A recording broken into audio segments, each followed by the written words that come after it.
What they do? Dre T, it's your boy Neal back with another reaction video, guys. Here we are with 2023 Saudi Arabian Grand Prix, the qualifying highlights. Before we dive in, y'all know I need y'all to smack that subscribe button, ring notification bell, get a video a thumbs up so it gets suggested. What we got? He's on board with Nick de Vries, spinning it to turn one. Ooh, that is way too much engine braking as he hit the brakes there, and it's like the handbrake was pulled on. Yeah, just suddenly a massive lock. And that's a driver that missed all of this morning's practice, so he's coming pretty fresh today. There's him launching into a first flyer, and that just looked like the car was in the wrong setting. Whoa! Then that final corner gets really tight to the apex. I damaged the box, front left steering. Fernando Alonso, who did this, heading down, beginning his push. So he's got it into turn one, then we're at turn two now, and he's just trying to pick up some throttle, and he's got nothing from the rear tyres. And it's a spin for Logan Sargent, trying to make amends and facing the wrong way. And that is him losing. You see, it's just crazy, bro. You see everybody just spinning out, and like, it's like, dang, these turns and curves, and you're driving at such high speeds, and it's just so much that goes into being a great driver, bro. And it's like all these little details, just one small slip and your car spinning out, bro, and you're out of the race. Using the car over the apex of turn 23. I'm surprised that you can do that and not find the wall on the exit there.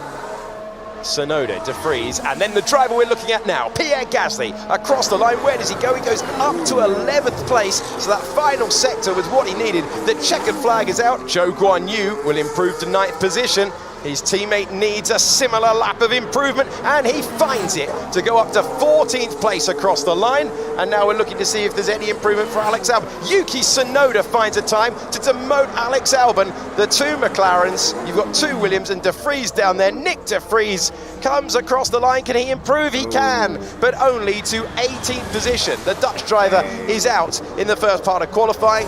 And now, here is the rookie driver at turn 27, the Australian Oscar Piastri, the sole remaining McLaren who can get through after Lando Norris clobbered the wall, and he takes it up through the gears, avoids the pink-painted tarmac, and Piastri finds a time to fight his way through. Out goes Tsunoda, along with Albon, de Vries, Lando Norris in one McLaren, Logan Sargent, who had the pace but couldn't find the lap. That's tough, man. That's tough. Big slide from Verstappen. Max Verstappen. Yeah, he's backed out of it. Oh, big moment. Oh, lit up the rear. Too much acceleration for the amount of grip that was available, so he's aborted that one. I have a problem. Engine problem. Well, this is extraordinary. Oh, dang. So he dropped into the elimination zone. Max Verstappen, who at the start of the session was one of the safest bets for pole position you will ever see in a Grand Prix weekend, reports a problem. He'd gone through the first sector and he backed out, slightly behind, wondered if it was the placement of his teammate. He's reporting a problem and he is slow back to the pits. There are no foregone conclusions in Formula One.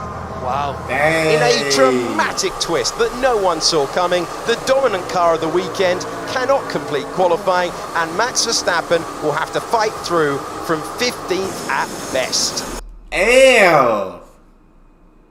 That's tough.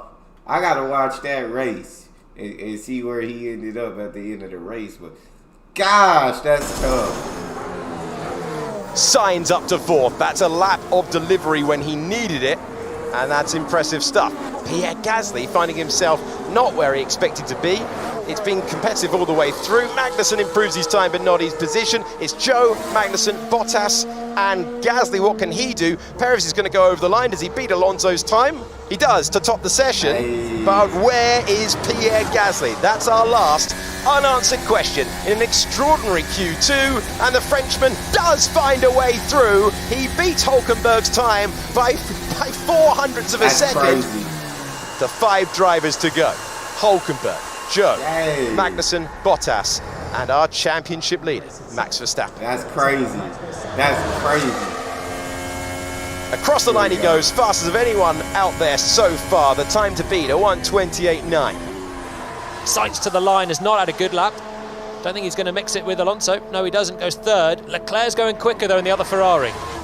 It's Alonso, Ocon, Sainz. Where does Charles Leclerc go? He goes fastest of anyone out there. He might have the penalty tomorrow, but he's top of the time page at the moment. So across the line goes Lewis Hamilton to go ahead of Esteban Ocon and slots into third position for Mercedes. Can George Russell get ahead of his teammate? Not only that, he can get ahead of Fernando Alonso as well. Oh, second. Can Perez go? Charles Leclerc. It's going to be the fastest time on the projection we've seen on the screens. Fastest of anyone in the middle sector. Sergio Perez across the line by 4 and very nearly 5/10 of a second. A mighty lap under pressure delivered. Can anyone find an... Who is Sergio Perez, bro? Like, I need to react to him driving too, bro, because, like, I always see his name towards the top too. I know they got Verstappen at Red Bull, and so I always think of when I see Red Bull and stuff, I'm always like, Max Verstappen is great, but I always see Perez somewhere at the top. Somewhere towards the top. He always finds his way up there, so I need to react to him too, man. Answer to that Red Bull pace. Will Perez even start the lap? Does he need to? Let's find out. Front row for Fernando Alonso. As it stands, Lance Stroll has gone fastest of anyone in the first sector. It's not over yet. Can he knock his teammate off the front row? Yeah, Checkered flag is out. Perez has parked his lap, so he's out there on track, but he's not pushing. Stroll over the line, and it all fell away in the final few corners. Is that an improvement for Gasly? It is on the timing page. Let's see Hamilton across the line. He's done no improvement. And is anyone out there? Can Charles Leclerc look to disrupt things? He gets to the front row. He's got a penalty. He'll drop down, but he's beaten Fernando Alonso to second position. George Russell over the line in fourth, and it's Sergio Perez who's going to start from the front of the field. Let's conclude the lap with Carlos Sainz, though. It is a Red Bull on pole, not the one we expected. Carlos Sainz, can he get near his teammate? He can get up to fifth place. Ferrari showing well at the end. But for just the second time in Formula One, it's Sergio Perez on pole position. Well done, mate. That is pole position. Second year in a row. Pole number 2. Well done. Good job, guys. Well done. It's Sergio Perez who finds himself at the front of the field. Charles Leclerc second on the timing page, but will take a 10-place drop. That will promote Fernando Alonso, as well as George Russell. Carlos Sainz in fifth, not with the performance of his teammates so far this weekend. Lance Stroll in sixth, ahead of Ocon. Hamilton down in eighth. Piastri and Gasly happy to make Q3 for the first time with their new teams. Max Verstappen, the major headline of qualifying, with that drive shaft failure that put him out and left him 15th. Yeah, I gotta see the race. That's all we got, though. You guys got a favorite video suggestion? You can subscribe to Patreon and drop it in the comment section. It's your boy D Neal. Out.